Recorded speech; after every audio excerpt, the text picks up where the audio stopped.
السلام عليكم. معكم أستاذ جلال من ثانوية المصلى الأكاديمية الجهوية العيون. إن شاء الله اليوم غادي نقدموا واحد النموذج ديال التمرين من امتحان وطني حول التطبيقات ديال قوانين نيوتن. إذا كتقديم عندنا هو étude du mouvement d'un skieur. إذا هذا التمرين هذا كيخص التلاميذ ديال السنة الثانية بكالوريا علوم رياضية دولي وعلوم فيزيائية كذلك دولي. إذا كتطبيق اللي عندنا كما قلنا étude du mouvement d'un skieur. Étude du mouvement d'un skieur. Alors l'exercice est: un skieur veut exercer sur une piste modélisée par la figure 1. Avant de faire un premier essai, le skieur étudie les forces qui s'exercent sur lui lors du glissage sur la piste ABC. Alors, les données de l'exercice sont l'intensité de pesanteur G, c'est 9,8 mètres par seconde au carré. La masse du skieur, c'est M égale à 80 kg. AB est un plan incliné d'un angle alpha égal à 20 degrés par rapport au plan horizontal passant par le point B. Alors, on peut modéliser le skieur par un point. On considère sur la partie AB que les frottements ne sont pas négligeables. Alors, il faut s'intéresser ce mot. Les frottements ne sont pas négligeables. Et on modélise par une force constante. Ça veut dire que les frottements restent constants au cours de son mouvement. Alors, premièrement, étude des forces appliquées sur le skieur entre A et B. Le skieur part du point A d'abscisse X'(A) dont le repère AX'(Y'), son vitesse initiale aussi, son vitesse initiale, l'un des données des nains, à un instant que l'on considère comme origine des temps, t égale à 0. Le skieur glisse sur le plan incliné AB suivant la ligne la plus grande pente avec une accélération constante A. Alors la première question, en appliquant la deuxième loi de Newton, trouvez en fonction de A, alpha et G l'expression du coefficient de frottement tangent de phi avec phi l'angle de frottement, défini par la normale à la trajectoire et la direction de la force appliquée par le plan incliné sur le skieur. Alors, pour cela, j'ai dessiné ici le plan incliné et l'angle alpha. Alors, ça c'est le point A, le point de départ, et le point B. Alors, avant de commencer d'étudier l'exercice, je vous donne quelques données et quelques relations à partir de l'exercice. Alors, quelques données de l'exercice. Alors, il y a les frottements.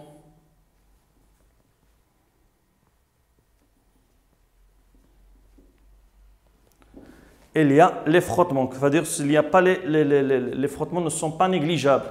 Aussi, la vitesse initiale, elle est nulle. Ça veut dire que V0 égale à 0.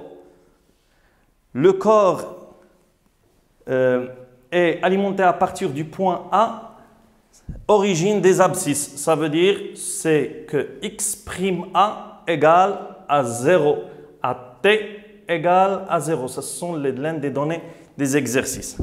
Alors, pour étudier le mouvement du skieur, pour appliquer la deuxième loi de Newton, il faut quoi? Il faut faire le bilan des forces exercées sur le skieur. Alors, premièrement, bilan des forces.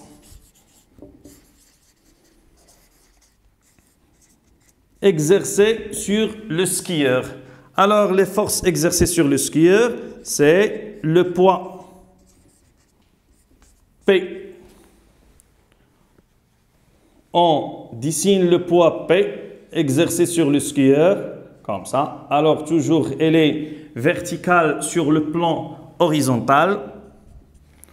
Deuxième force, c'est la force du réaction du plan R, réaction du plan incliné. Alors le plan incliné applique une force sur le skieur. Alors puisque le mouvement s'effectue avec frottement, alors R n'est pas perpendiculaire sur le plan. Alors elle est inclinée dans le sens inverse du mouvement. Le mouvement s'effectue de A vers B, alors R est dans le sens inverse. Ça c'est la force R. Alors lorsqu'il y a les frottements, nous pouvons écrire que R, c'est la somme d'une composante tangentielle, c'est F, c'est la force de frottement, et d'une composante normale est appelée Rn. Rn, c'est la composante normale, et F, c'est la composante tangentielle. Ça veut dire, on peut écrire aussi l'un des données d'ENA, c'est que R égale à Rn plus F. R égale à Rn plus F. Alors, l'angle de frottement, c'est l'angle défini par la force R et la force Rn. Alors, ça, c'est l'angle de frottement. Alors, la question, c'est quoi? C'est de déterminer le coefficient de frottement. Le coefficient de frottement, c'est tangente de phi. Tangente de phi. Alors, comme donnée, tangente de phi, nous savons que égale, c'est la composante tangentielle sur la composante normale, F sur Rn. Alors, ça c'est le bilan des forces. Maintenant, on va appliquer la deuxième loi de Newton. Alors, d'après la deuxième loi de Newton,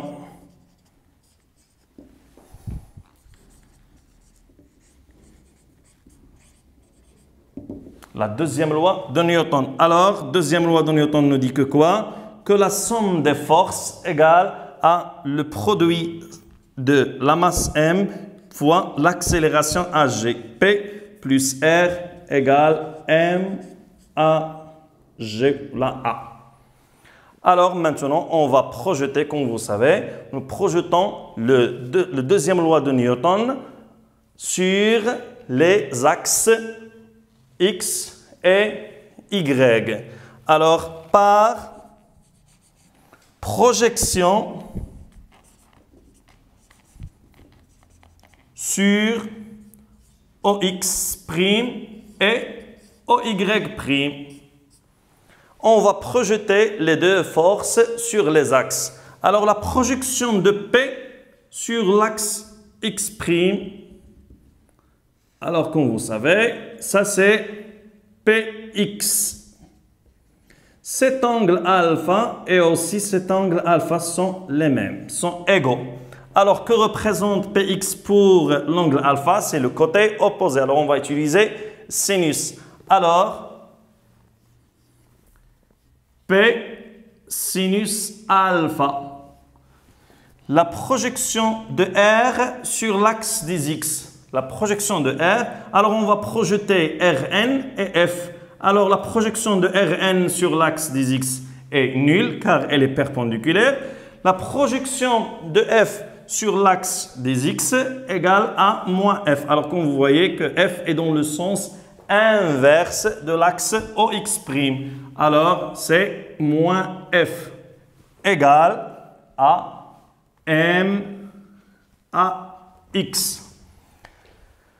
La projection maintenant sur l'axe des Y. Ça, c'est l'axe des Y. Alors, nous pouvons translater l'axe des Y ici. Ça, c'est Y'. Et on projette sur l'axe des Y. Alors, ça, c'est PY. Alors, comme vous voyez, PY est dans le sens inverse de l'axe OY'. Alors, ça c'est l'angle alpha. Alors, que représente PY pour l'angle alpha? C'est le côté adjacent, oui. Alors, on va utiliser cosinus. Alors, c'est moins P cosinus alpha. la projection maintenant de R sur l'axe des Y. Alors, pour projeter R, on doit projeter Rn et F. La projection de F sur l'axe OY' égale à 0, car ils sont perpendiculaires. La projection de Rn sur l'axe OY', alors ils sont confondus, alors c'est Rn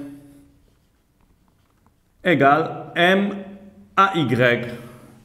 Alors, le mouvement s'effectue selon quel axe? Selon l'axe AX', ou la OX'. Alors, pour cela, l'accélération AY égale à 0. Pourquoi? Car le mouvement s'effectue seulement selon l'axe OX' avec AY égale à 0. Pas du mouvement selon OY'. Alors, il nous reste seulement AX. AX égale à A. C'est l'accélération A. Alors, P sin alpha moins F égale MA. Et moins P cos alpha plus Rn égale, alors AY fois M, c'est 0. Alors, on va déterminer à partir de ces deux expressions, l'expression de F et l'expression de Rn. Pour cela, pour calculer le coefficient de frottement tangente de phi, alors de trouver l'expression de tangente de phi. Alors, F, d'après cette expression, égale à P sin alpha moins M fois l'accélération. Et aussi Rn, d'après la deuxième expression, Rn égale quoi? C'est P fois cosinus alpha. Alors, tangente de phi, alors, tangente de phi égale aussi, alors on va remplacer F par son expression, c'est P sin alpha moins MA sur P cosinus alpha. Alors, nous pouvons remplacer P par la relation de M fois G, mg sin alpha sur mg cos alpha moins m fois A sur m fois G cosinus alpha. Alors, nous pouvons simplifier m fois G avec m fois G. Sinus alpha sur cosinus alpha égale tangente de alpha. Nous pouvons ici simplifier m avec m. Alors, il nous reste quoi? Moins A sur G cosinus alpha. Alors, ça, c'est l'expression demandée. Alors, de trouver le coefficient de frottement tangente de phi en fonction de quoi? En fonction de A et alpha et G. A et alpha et G. Alors, ça, c'est l'expression demandée dans la question 1. Alors, maintenant, on passe à la deuxième question. C'est une question qui est très importante pour les deuxièmes années sciences maths. Alors, cette question, c'est quoi? La courbe suivante représente la fonction v au carré égale à f de x, avec v, la vitesse du skieur, et x, leur abscisse. Déterminer l'accélération a du skieur et déduire la valeur du coefficient du frottement tangente de phi. Alors, on doit déterminer l'accélération à partir de la courbe de v au carré en fonction de x et de calculer l'expression du tangente de phi qu'on a trouvé dans la première question, c'est tangente alpha moins a sur g cos alpha. Alors, on n'a pas a, pour cela, on doit calculer l'accélération à partir de la courbe V au carré en fonction de x. Alors la courbe, comme vous voyez, c'est la courbe représentant V au carré en fonction de x. V au carré en fonction, ce n'est pas V en fonction du t, V en fonction de x. Avec V, c'est la vitesse du skieur et x, c'est l'abscisse. Ça veut dire leur abscisse au cours du temps. Alors la question 1-2. Alors, V au carré en fonction de x, c'est une fonction linéaire. Alors, elle passe par l'origine. V au carré égale à f de x est une fonction linéaire. Est une fonction linéaire. Ça veut dire qu'on peut écrire que quoi? V au carré égale à k fois x. Tel que, c'est quoi k? Le coefficient directeur, là est appelé la pente directeur. Le coefficient directeur, nous pouvons déterminer graphiquement à partir de la graphe. Alors, V au carré égale à k fois x. Nous, on vous demande de calculer l'accélération, de trouver l'accélération A. Alors, ce n'est pas V en fonction de t.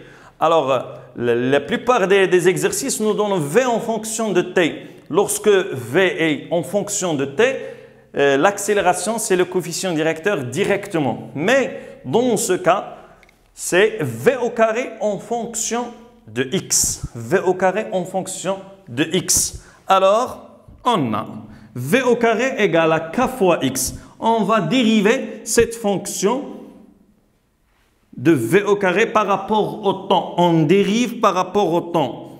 La dérivée de V au carré sur d de t égale à la dérivée de kx sur d de t. On dérive pas par rapport à x, on dérive par rapport au temps. La dérivée de V au carré par rapport au temps, c'est la dérivée de k fois x par rapport au temps. Ce n'est pas la dérivée de kx. La dérivée de kx, c'est par rapport à x, c'est k. Non. Alors, on va dériver par rapport au temps. Car, c'est quoi l'accélération? L'accélération A, c'est quoi? C'est la dérivée de V sur d de t, représente la dérivée. Puisque le mouvement s'effectue selon AX, alors AX égale à d de V sur d de t. Et V, c'est quoi dans ce cas? C'est d de x sur d de t. C'est la dérivée de l'abscisse x par rapport au temps. Alors, nous, on cherche sur A. Pour cela, on a dérivé cette fonction.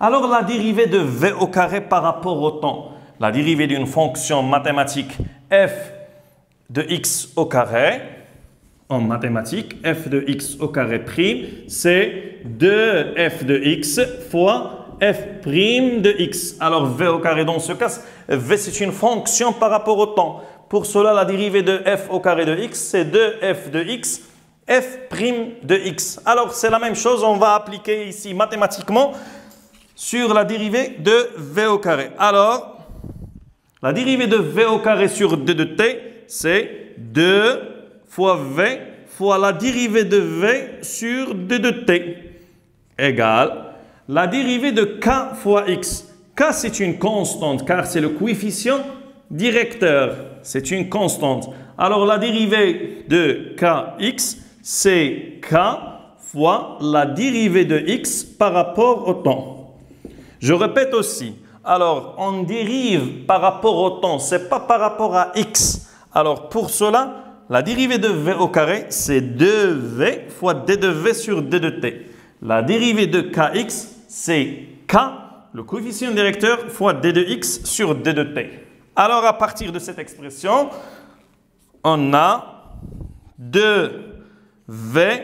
C'est quoi d de v sur d de t? C'est l'accélération a égale à k. C'est quoi d de x sur d de t? C'est v. Alors, on va simplifier.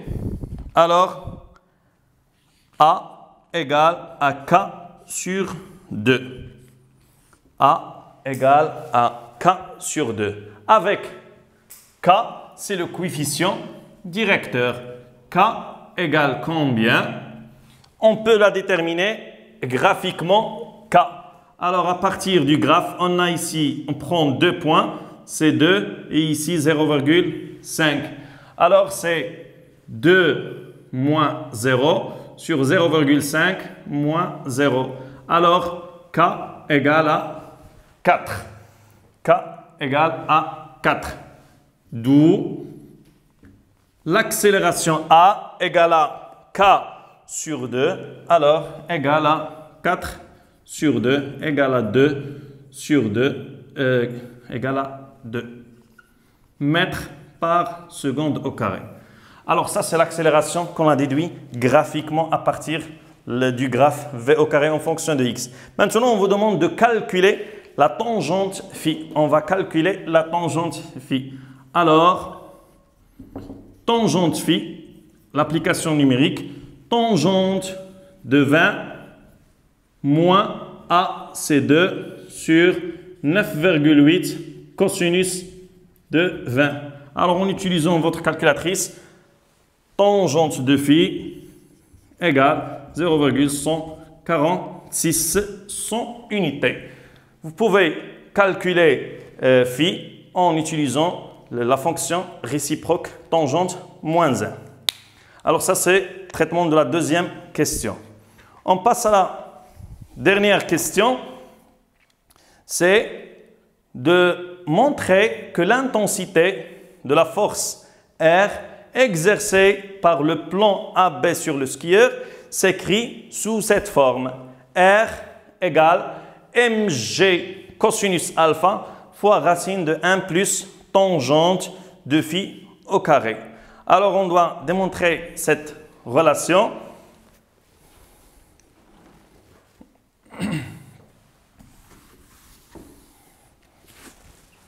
Alors, la question 1, 3.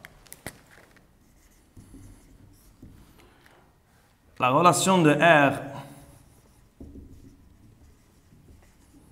Alors, on doit démontrer la relation de R. Alors, on a déjà vu que R égale combien? C'est Rn plus F. On a R égale Rn plus F.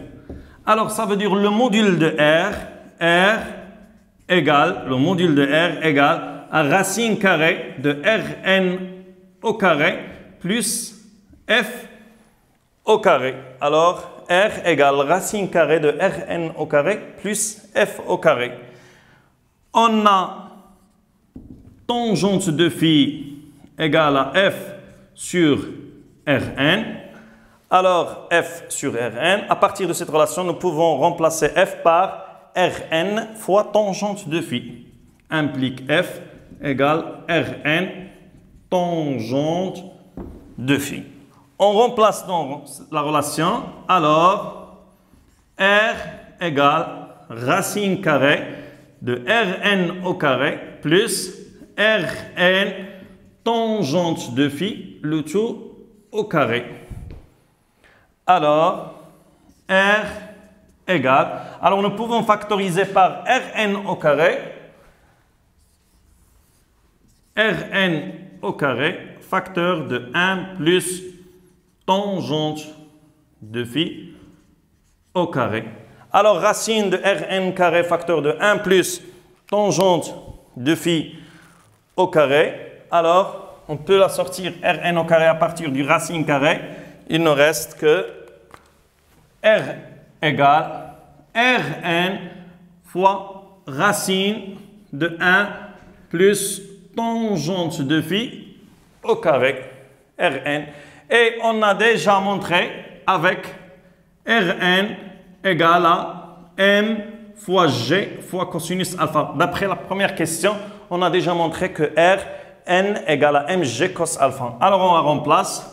R égale à mg cosinus alpha racine de 1 plus tangente de phi au carré. Alors, comme vous voyez ici, on a démontré la relation de R à partir de Rn et à partir de F. Alors, ça, c'est la relation demandée, c'est mg cosinus alpha racine de 1 plus tangente de phi au carré.